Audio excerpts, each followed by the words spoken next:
You want me to put that on my todger?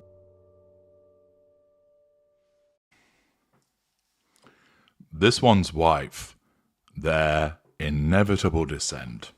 Hello, I'm H.G. Tudor. Many of you who have been involved with a narcissist often experience a sense of impotence. Commonly, for instance, where you have been ensnared in a romantic entanglement with a narcissist and that narcissist has got rid of you, ending the relationship, you're often left distraught, puzzled, bewildered. How did something that was so wonderful go wrong? You gave your all to this relationship, loved that individual, that you were happy, and then, for reasons that you'd yet to work out, it went wrong. You thought that perhaps it could be redeemed after all, things were once wonderful and you could get back to that. And yet, all of a sudden you're left dumped in the dirt.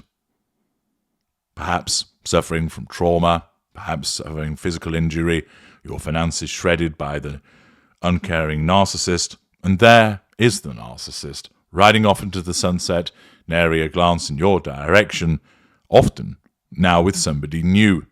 Where is the justice in all of that? Where is the fairness? How can it be that the narcissist can just carry on, not caring about you, being so cold and callous, and you are the one that's left, ruining the loss of the relationship, hurting? You are the one contemplating what has gone on. The narcissist doesn't seem to care, doesn't even seem to acknowledge you any longer. How is that fair? That, commonly, is the experience of many people who've been ensnared by a narcissist in a romantic situation. But the point is that whilst the narcissist does not indeed care about that individual and does carry on like nothing has happened, that relationship is going to fall by the wayside in the fullness of time because they always do.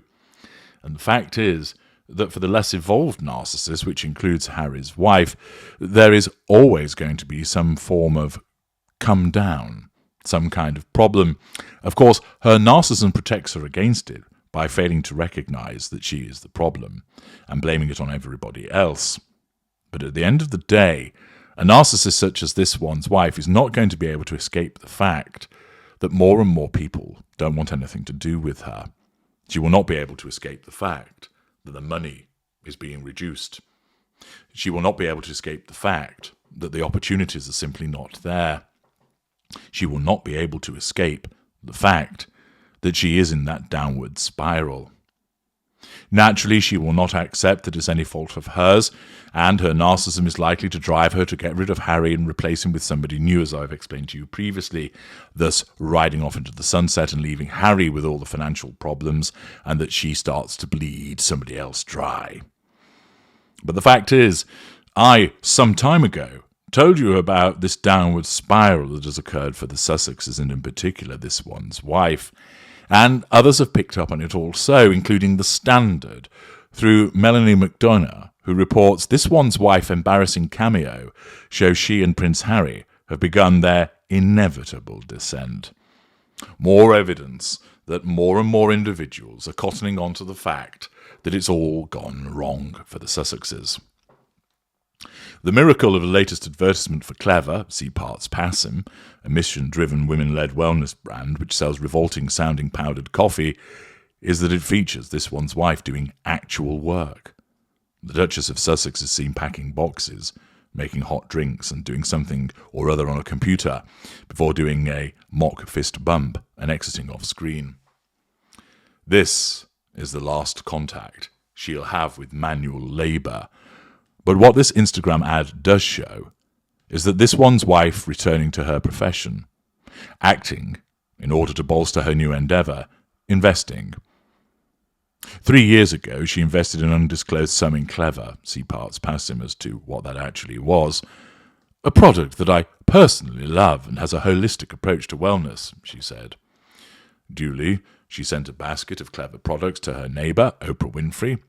Bribery, the attempt to assert control, and Oprah very obligingly promoted the company online, residual benefit. That's how these things work. But who knows? Perhaps latte powder isn't quite the investment needed to sustain the Sussexes' fortune, now that they're living a life of financial independence from the royal family. For what do they, or rather she, have to sell other than the residual fairy dust from their title and connections? The couple's Christmas card, though obviously this being this one's wife, they wished everyone a very happy holiday season instead, which I can tell you right now wouldn't have been the thing to send the late Queen. It was not just from them, but from the Archwell Foundation and Archwell Productions. And the reality is that neither is faring terribly well. One of the two revelations from Omid Scobie's terrible book, Bell End Game, the second being that the king feels sympathy for his brother Andrew, is the extent of the Sussexes' financial difficulties. That deal with Spotify, which was meant to set them up, it went nowhere. Only one of the couple's ideas made it to production, and one unkind executive of the company called them grifters. This one's wife's proposed podcast, Archetypes, did not run. More recently, their local paper turned on them. The Hollywood Reporter numbered the couple among this year's leading losers. After a whiny Netflix documentary, a whiny biography, spare, even the title is a pouty gripe, and an inert podcast, the Harry and This One's Wife brand swelled into a sanctimonious bubble, just begging to be popped, and South Park was the pin. South Park, it satirized the couple's worldwide privacy tour. As for Prince Harry's latest victory over the Mirror Group, it may have confirmed him in his own estimation as a fighter of dragons, but it won't actually pay their extensive bills. It's hard not to feel some sympathy for Harry, who could have led a decent life, focusing on helping military veterans, whom he does have a fellow feeling for. This is demonstrative of his emotional empathy. The initiative to make for California and live the celebrity life without the graft did not come from him. Looking at him in the final bit of The Crown, he did have grounds for anger. The displacement of his mother by Camilla isn't something he took well. He's entitled to feel aggrieved by the way his unwanted stepmother did not just help destroy his parents' marriage, but has blotted out his mother's memory. For this one's wife, being reduced to an extra in an Instagram ad is not what she had in mind when she cut her husband loose from the royal family. She intended to monetize her title and royal husband, and it's turned out to be harder than she thought. The only way is down from here. In a career that has been characterized by ruthless upward mobility, who knows what indignities the pair will be up for as they try to maintain their large estate and their staff. Let's hope this one's wife is at least kind to Harry as they start their descent. Those are the observations by Melanie McDonough in The Standard, another journalist picking up on the descent. Of course, not realising that there's not going to be any kindness exhibited towards Harry by this one's wife, because she will repeatedly blame him for their trials and tribulations.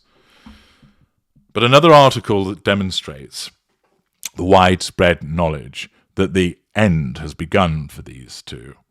The downward spiral that I predicted a long time ago is gathering pace, and that more and more people now see all of the behaviours stacked up and start to realise just how unpleasant this one's wife is, and just how useless that she is also. The decline is inevitable, so is their descent into obscurity. I'm H.G. Tudor. Thank you for listening.